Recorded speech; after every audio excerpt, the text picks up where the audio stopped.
จิตใจให้สะอาดได้ก็เพราะว่าต้องการของปรุงแต่งมาเจือจิตให้หม่นหมองลงไปอยู่เรื่อยๆเพราะฉะนั้นญาติโยมสาธุชนการทำให้จิตใจสะอาดด้วยหลักแห่งพุทธะก็คือการทำเจตนาของเฮานั่นแหละเจตนาสำคัญที่เรามีความพร้อมมีความเต็มใจมีความภูมิใจแล้วก็เป็นผู้ที่ต้องการเนื้อนาบุญอันบริสุทธิ์ส่วนมากก็จะอยู่ในจำนวนของการที่เป็นบุญญาเขตที่เราท่านทั้งหลายได้ดำเนินชีวิตมีการอภัยจะได้ลดละกิเลสเครื่องกองใหญ่ที่เกาะกลุ่มจิตใจและมีความอันตรายก็คือว่าความโกรธความโลภความหลงโกรธโลภหลงนี่เป็นสำคัญการให้อภัยทานกับคนอื่นๆจึงได้นับว่าเป็นภาระเป็นการชำระกิเลสได้สูงอย่างอื่นให้เขาก็ทำได้แต่ว่าการให้อภัยเอาโกรธเอาเกลียดเอาเครียดเอาแค้นบางทีสุภาพบุรุษสุภาพสตรีเจอกันเป็นแฟนกันเป็นคนรู้ใจเป็นคนร่วมนอนเตียงเดียวกันบ้านเดียวกันมีบุคคลที่สองที่สามเป็นผู้สืบสกุลจุนเจือหน่อเนื้ออยู่มาอยู่ไปเกิดมีเรื่องมีราวมีพิษมีเถียงพิษคอกพิษขังถึงอันนี้กันน่ะตอนนั้นก็ทำให้เกิดแตกแยกแตกคอแตกกกแตกเหล่าตัวอย่างของการฮือตานไปชำระสะความตระหนี่ความโลภความโกรธความหลงมีความบริสุทธิ์และยังอานิสงส์ทำให้จิตปรารถนาจะหลุดพ้นก้ายเบื่อมาอยากจะอยู่ตัวกันอย่างอันอย่างอี้นะก็ย่อมมีความคิดมีปัญญาตัวอย่างของอริยบุคคลในสมัยพุทธกาลท่านหนึ่งที่อยากจะนำมาเล่าให้ฟังว่านับถอยหลังสมัยพุทธกาลอยู่ในช่วงพระวิปัสสีพุทธเจ้าตามที่ได้อ่านได้เจอมาตามวงของพระพุทธเจ้าแล้วพุทธเจ้าลำดับที่19การที่พระองค์นับนามว่าวิปัสสีนั้นเพราะสามารถพอหันพระองค์จากความมืดที่เกิดจากกระพริบตาในระหว่างกลางวันจะพอหันพระองค์ได้ในเวลากลางคืนด้วยตาเปล่ามีพราหมณ์อุบาสกคนหนึ่งชื่อว่าเอกสาดกพราหมณ์แปลว่าพราหมณ์ผู้มีผ้าห่มเพียงผืนเดียวอาศัยอยู่กับภรรยาและศรัทธาในพระพุทธศาสนาอย่างมากเอกสาดกพราหมณ์เป็นพราหมณ์ที่มีความยากจนมากแม้แต่เครื่องนุ่งห่มทำเป็นผ้าห่มไว้นอนในตอนกลางคืนก็มีเพียงผืนเดียวและต้องใช้ผ้าร่วมกับตอนที่ต้องออกไปทางนอกเอาผ้ามาห่มคลุมกายด้วยเวลาที่ฝนตกพราหมณ์ผู้นี้ก็จะต้องรีบวิ่งกลับบ้านอย่างเร่งร้อนและทุรักทุเลครั้งโดยความกลัวว่าผ้าจะเปียกวันหนึ่งฝนตกก็เกิดตกลงมาโดยบ่คาดฝันเอกสาดกพราหมณ์ก็รีบกลับบ้านเช่นเคยด้วยความที่รีบร้อนจึงเป็นเหตุให้ผ้าไปเกี่ยวกับไม้ขาดรุ่งริ่งแถมยังเปียกบะเลาะเจาะแจ๊ะเนาะทำให้ภรรยาโกรธนักเกลียดนักนะเสียดายผ้าที่มีเพียงผืนเดียวแต่พอเอกสาดกพราหมณ์บอกว่าจะมีการแสดงธรรมโดยพระวิปัสสีสัมมาสัมพุทธเจ้าในวันฮือซึ่งพระองค์จะแสดงธรรมในรอบ7 ปีต่อ1 ครั้ง1 เตื้อภรรยาได้ยินก็ดังนั้นก็ดีใจหายโกรธรีบเอาผ้าห่มมาตากให้แห้งโดยทั้งที่ทั้งคู่ได้ตกลงกันว่าจะพัดกันไปฟังธรรมช่วงเจ้าคือภรรยาไปฟังเพราะถือว่าแม่หญิงบ่ควรออกนอกบ้านตอนกลางคืนส่วนกลางคืนคือเอกสาดกพราหมณ์จะไปเองเมื่อถึงวันแสดงธรรมพระวิปัสสีสัมมาสัมพุทธเจ้าก็ประทับอยู่บนธรรมาสน์ที่ประดับไว้อย่างงดงามทรงแสดงธรรมต่อหน้าฝูงชนโดยมีพระเจ้าพันธุมหาราชประทับร่วมฟังธรรมอยู่ภายในม่านหลังธรรมาสน์โดย ในช่วงหัวค่ำขณะที่เอกาสาดกพราหมณ์นั่งฟังธรรมอยู่ท่ามกลางฝูงชน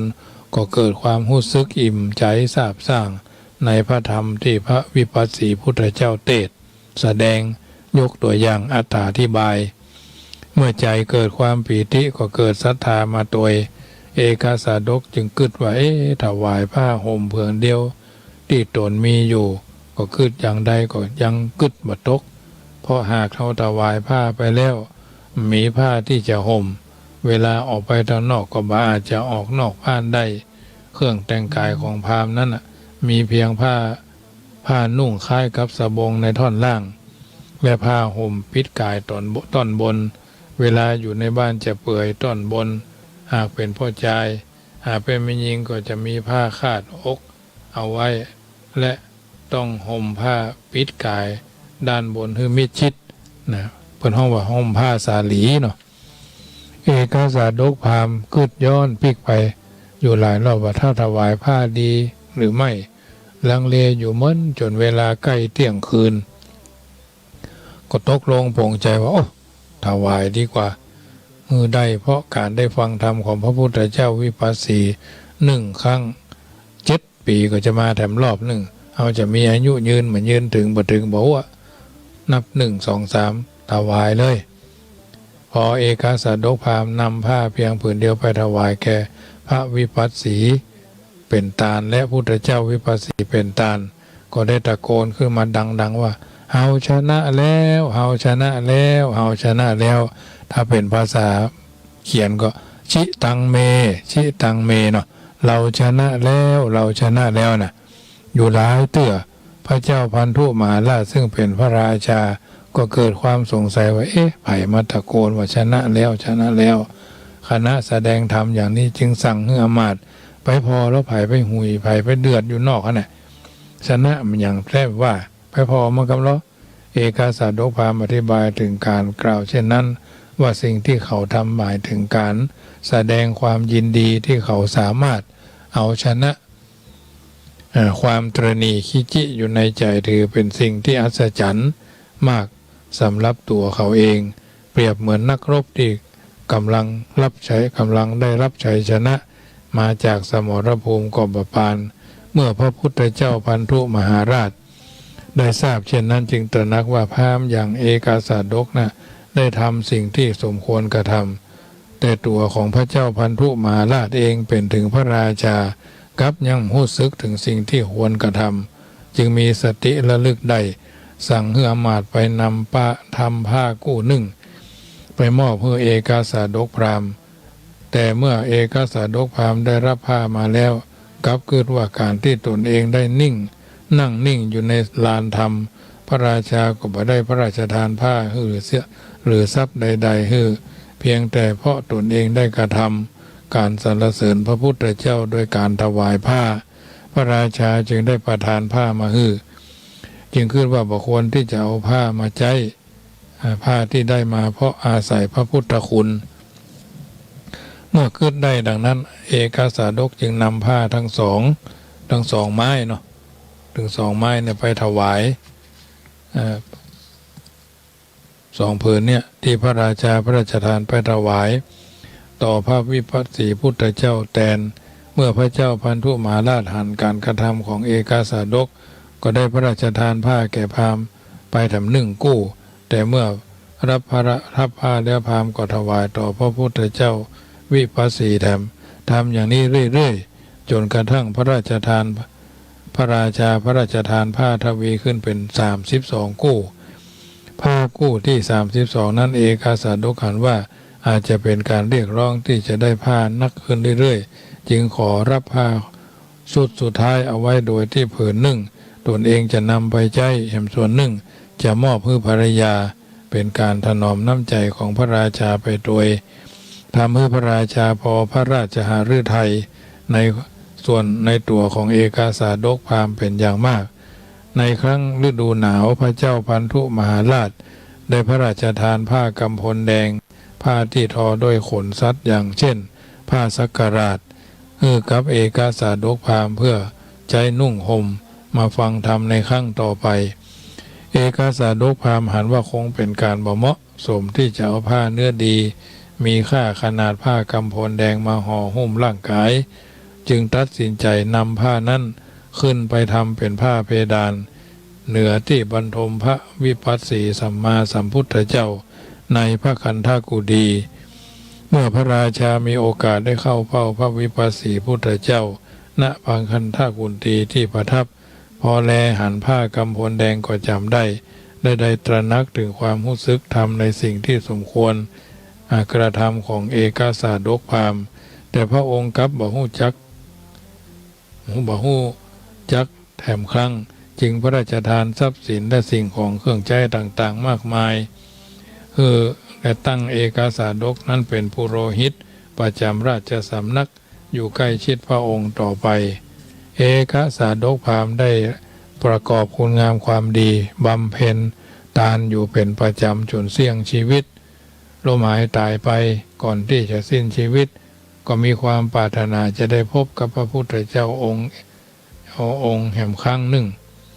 พุทธองค์แห่งครั้งหนึ่งและหวังจะได้เป็นพระสาวกของพระองค์ในพระพุทธศาสนา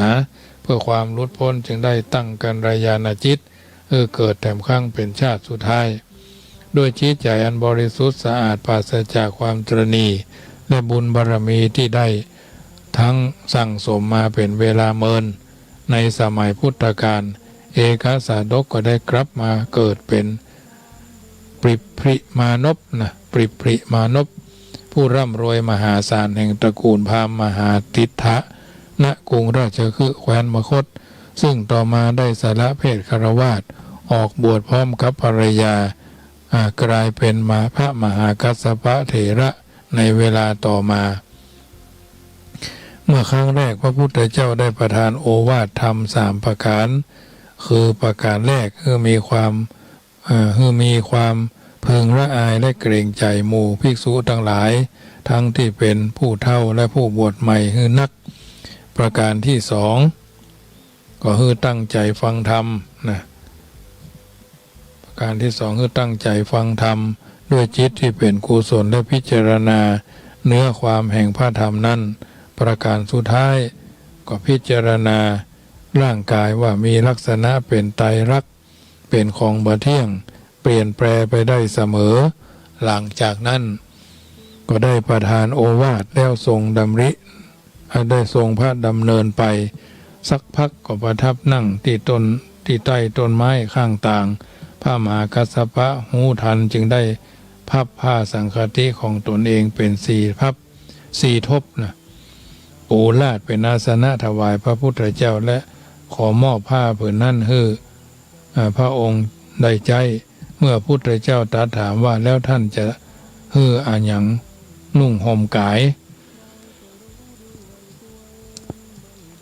พระมหากัสสปะก็ทูลขอผ้าบังสุกุล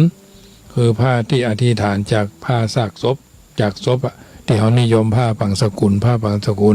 แต่ก่อนนี้เพิ่นเอาห่อศพเอาไปนอนไว้ข้างต่างเพิ่นเอาไปจงไว้ไปฝังไว้เนาะเอาไปบังสกุลว่าอนิจจาวัฏสังขาราอุปาทวยธรรมิโนอุปาชิตวานิโรจฉันติเตสังวุปสมโมสุโคอย่าไปฝังสกุลเอาได้เป็นไปต๊อบไปแทบเนาะเลยย้อมด้วยอย่างกันของพระพุทธเจ้ามาทำเป็นผ้าสังฆติแทนพุทธเจ้าจึงทรงเปลี่ยนผ้าบางสกุลกับผ้าสังฆติของพระมหากัสสปะเหตุการณ์นี้ถึงกับทำให้แผ่นดินดังหวั่นไหวสนั่นไหวเหมือนจะเป็นการกราบทูลว่าพุทธองค์ทรงกระทำในสิ่งที่บ่เคยเกิดขึ้นมาก่อนผ้าบางสกุลที่พระพุทธเจ้าใช้นั้นบ่เคยประทานแก่สาวกรูปใดเลยพระมหากัสสปะเมื่อได้ผ้าบางสกุลของพระพุทธเจ้ามาใช้ก็บ่ได้เกิดความลำพองใจว่าตัวได้ผ้าที่โปรดปรานของพระพุทธเจ้ามากับตระหนักเวงว่าต้องการทำความดีคือมากยิ่งขึ้นสมกับพระองค์ถวายผ้าบางสกุลมาคือใจพระมหากัสสปะจึงได้ปฏิบัติธุดงควัตรข้อปฏิบัติเพื่อขูดกิเลส13ประการอย่างเคร่งครัดด้วยดวงจิตที่สะอาดบริสุทธิ์แน่วแน่มาตั้งแต่ครั้งเยาว์วัยท่านได้ปฏิบัติธรรมด้วยธุดงควัตรอยู่7 วัน พอเจ้าวันที่8ท่านก็ได้บรรลุพระอรหันต์ได้บรรลุพระอรหันต์พระพุทธเจ้าจึงทรงยกย่องพระมหากัสสปะว่าเป็นเอตทัคคะในการที่เป็นผู้เลิศในด้านธุดงควัตรนะอันนี้ก็ถือว่าพระมหากัสสปะเป็นเอตทัคคะเลิศในการด้านธุดงควัตรซึ่งต่อมาพระมหากัสสปะผู้นี้ก็ได้เป็นพระก็ได้เป็นประธานในการทำปฐมแห่งการทำสังฆายนา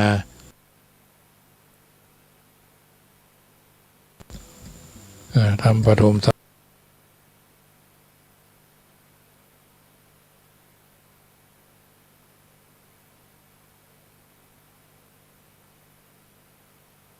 งฆายนาพระไตรปิฎกและเป็นผู้ที่ถวายพระเพลิงพระบรมศพสมเด็จพระสัมมาสัมพุทธเจ้าด้วยนะอธิบายแทรกตรงนี้นิดหน่อยว่าเรื่องเกี่ยวกับการปฏิบัติธุดงควัตร13ประการแปลว่าเป็นเครื่องกำจัดหรือขูดกิเลสนะเป็นเครื่องกำจัดหรือขูดกิเลสเป็นกิจวัตรที่ต้องปฏิบัติต่อเนื่องกันอย่างสม่ำเสมอผู้ปฏิบัติได้จะคัดเกลากิเลสส่งเสริมความมักน้อย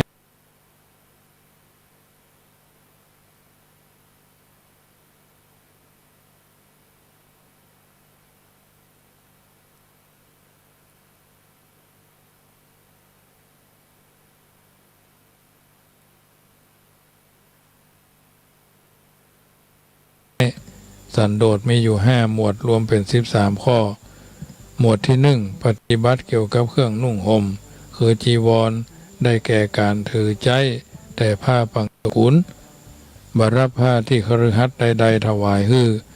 ถือใจผ้าแค่3ผืนเท่านั้นคือสบงจีวรสังฆตินะสังฆติเท่านั้น2เป็นข้อปฏิบัติเกี่ยวกับการบิณฑบาตคือการออกเดินบิณฑบาตเป็นประจำบัดรับนิมนต์ไปฉันอาหารที่ใดๆบิณฑบาตตามลำดับบ้านถือฉันเพียงวันละ1 มื้อฉันเฉพาะในบาตรเนี่ยและเมื่อลงมือฉันแล้วจะไม่รับประเคนอาหารเพิ่มอีกฉันเท่าที่มีอยู่เท่านั้น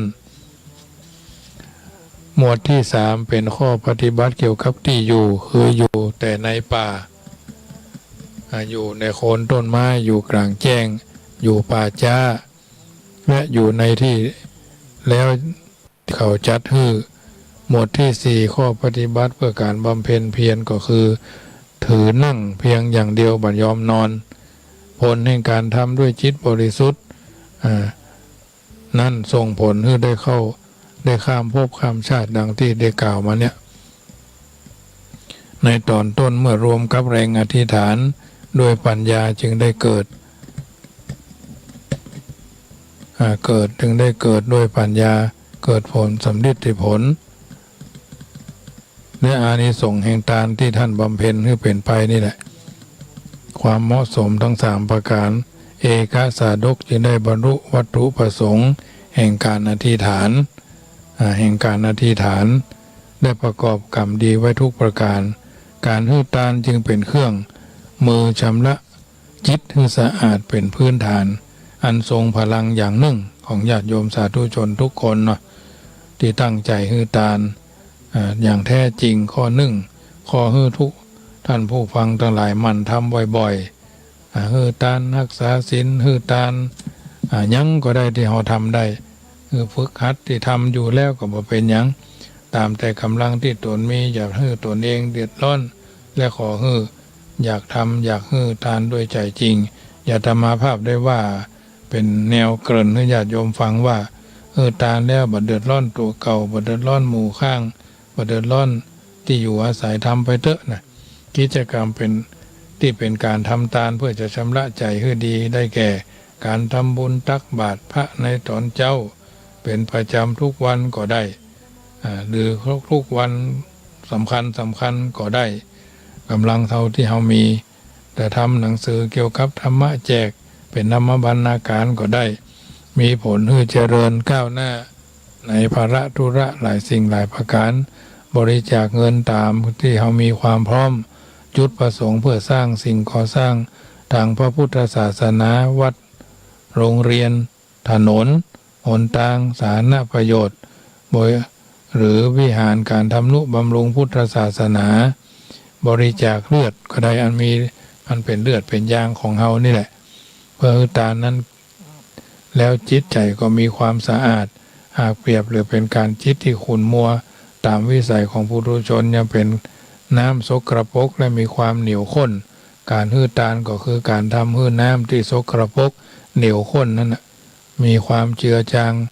ลงในการเดินเติมน้ำสะอาดที่ชื่อว่าตาลเข้าไปแต่จิตก็ยังมีสิทธิ์ที่จะขุ่นเคืองและกลับมาข้นได้เหมือนเดิมหากบ่มีข้อปฏิบัติที่จะช่วยให้ชำระจิตใจให้ใสผ่องแผ้วได้มากกว่านั้นก็คือการบำเพ็ญไปตามลำดับทานศีลและก็ภาวนาอันนี้จึงนำเสนอญาติโยมสาธุชนได้ยินได้ฟังในค่ำคืนของวันพฤหัสบดีวันนี้เป็นวันพฤหัสแล้ววันพวกเมื่อเจ้าเฮาก็จะได้ปะกันทั้งคืน104.50 เสียงธรรมรับอรุณภาคเจ้าจะได้พากันสวดมนต์ไหว้พระสวดธรรมจักรปวัตนสูตรเนาะและสวดบนที่มันเป็นมงคลกับการดำเนินชีวิตสวดมนต์เป็นยาทาภาวนาเป็นยากินภาวนาก็เหมือนกันครูบาเจ้าวัดพระพุทธบาทภาว่าอย่างน้อยๆวันละ3 นาที5 นาที7 นาทีหรือมากกว่านั้นก็แล้วแต่บุญบารมีความพร้อมอย่างพระห้องว่าเจ้าจ้างกระดิกหูเต้าหมูแลบลิ้นเต้าแม่ไก่ก้มกินน้ำก็ทำได้อันนี้เป็นนิทัศนอุทาหรณ์ทำกันอย่างต่อเนื่องทำกันจริงๆจังๆสิ่งต่างๆก็จะเป็นมงคลในการดำเนินชีวิตของเฮาท่านทั้งหลายท่านสาธุชนท่านผู้ฟังทุกท่านรายการเสียงธรรมก่อนรับตาก็มาถึงช่วงสุดท้ายก่อนนำรายการจะท่านไปแถม10 นาทีก็ขอบอกเอิญเจริญพรประชาสัมพันธ์ว่าวัดจังกำจะได้มีการจัดกิจกรรมงานส่งเสริมศาสนาศิลปะและวัฒนธรรมธรรมสัญจรบวรขึ้นที่ประชาสุขสันต์ในขึ้นในวันอาทิตย์ในวันจันทร์ที่31 สิงหาพุทธศักราช2563เป็นพิธีเปิดณที่วัดจังกำมณฑลพิธีหน้าลานปรำผามตองหน้าวัดจังกำเวลา19:30 นาทีก่อนจะมีพิธีสวดก่อนจะมีพิธี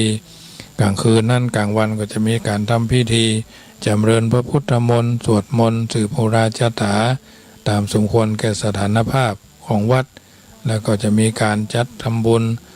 เลี้ยงก๋วยเตี๋ยวพันถ้วยเนาะเลี้ยงก๋วยเตี๋ยวพันถ้วยเลี้ยงน้ำพันขวดหรือเป็นเจ้าภาพผ้าป่าพันของผ้าป่านี้ก็จะได้รวบรวมบำรุงสถานีคลื่น104ที่เรากำลังฟังกันอยู่เนี่ยในส่วนของอาตมาภาพเป็นส่วนหนึ่ง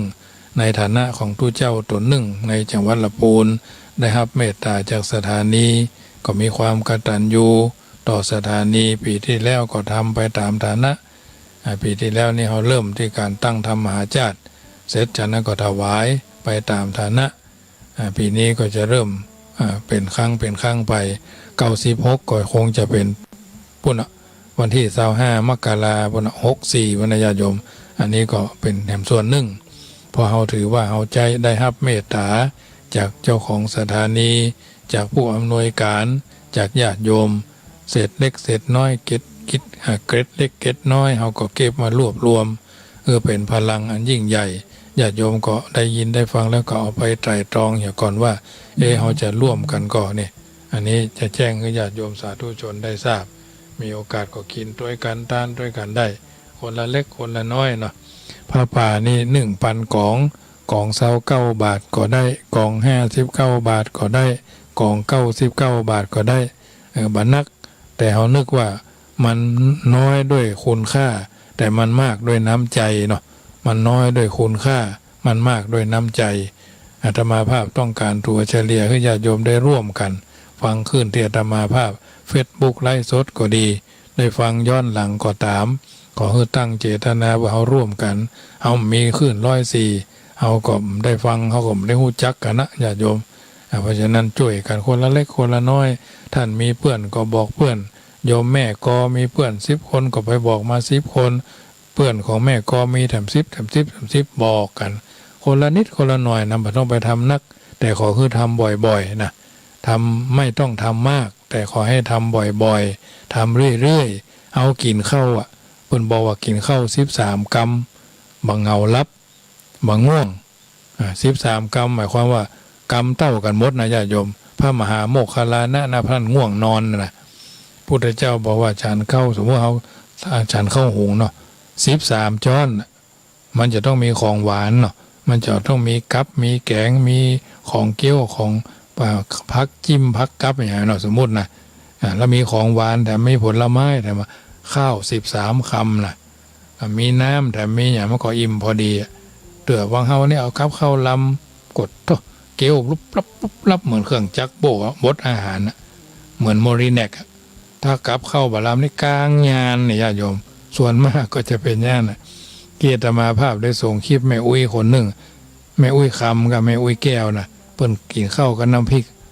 น้ำพริกขี้กุ้งได้ภายได้หันคลิปเดตมาส่งไปขนาดก็ม่วนใจดีนะพักเต็มโตกเนี่ยน้ำพริกขี้กุ้งเนี่ยตมามักเพราะว่าบ่เคยกินบ่เคยฉันเนาะจักแตนเจ๊กกุ้งแมงจอนบักกินนะกินน้ำพริกปลาฉันน้ำพริกปลาทูเนาะน้ำพริกปลาทูน้ำพริกกะปิน้ำพริกเปิดห้องน้ำพริกปลาย่างนี่เนาะทางส่วนกลางเปิดก็จะเงี้ยหรอน้ำพริกกะปินี่ไปอยู่เมืองนนท์5 ปีจะพอทำได้ญาติโยมเลยว่าไปว่ามาก็น้ำตาแตกฟองเนาะ จะได้เปิดสายให้ญาติโยมโทรกันมาเนอะ0861875325มันไปเรื่อยๆเวลาก่อนตัวมา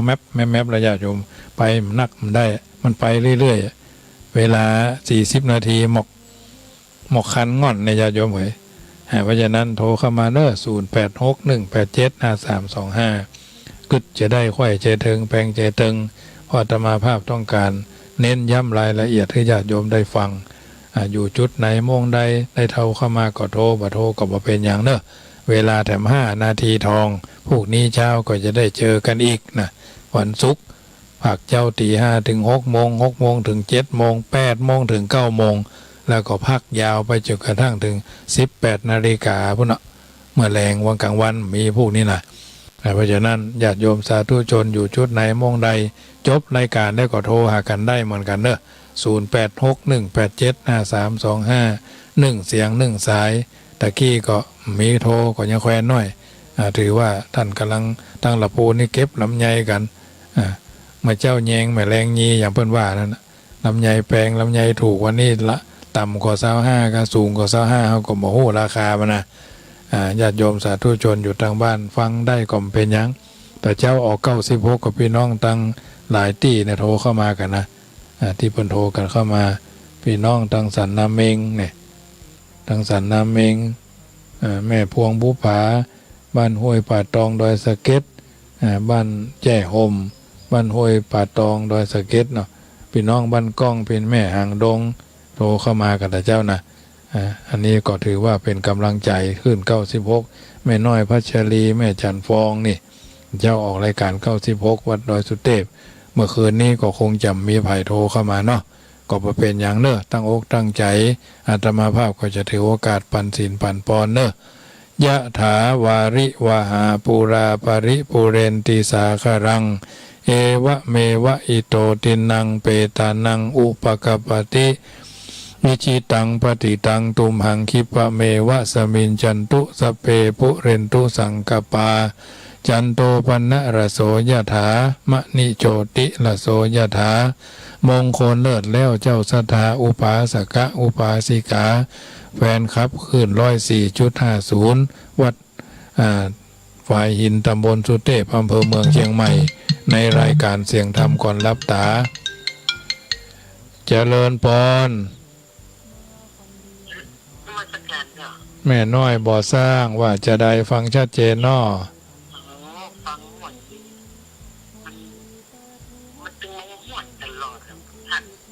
ฟังม่วนก็ดีใจด้วยผู้ไม่เจ้าก็ฟังแถม